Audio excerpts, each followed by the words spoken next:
Alright!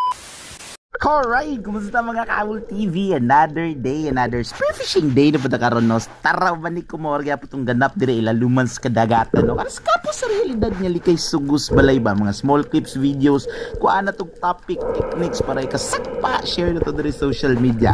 So karon na pangutana sa ito, ano, kay Alfonso Iskander. Sir, yun sa nimo pag lubag ang imo ang 3x16 nga shaft, ani nga spear gun nga itong gamit karon nga pangalan na itong Dawn Pistol.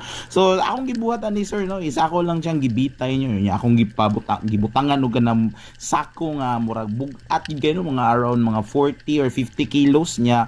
Ginahinay ra ako siya glubag, no, hantod nga ni action jud siya ka kanang lubag na jud kayo niya, maputol ra man siya giya madugay, pero maula na tong bantayan, no, kanang maglikay ta kay basin niya malabtikan niya ta ba perti ra bihin kay sakita. So gingana ra nako pag style, no, kana pun nga style is na kit-an pun ako na sa mga kauban na to mga Sparrow nga mapudang ilang style sa paglubag sa ilaang shafting or ilang uhas. So makita ra to na natin mga page ng mga Sparrow da ano nga makahatag og engage yung mga maayong techniques or ideas so sa pag set up sa to ang mga pana diha, ano.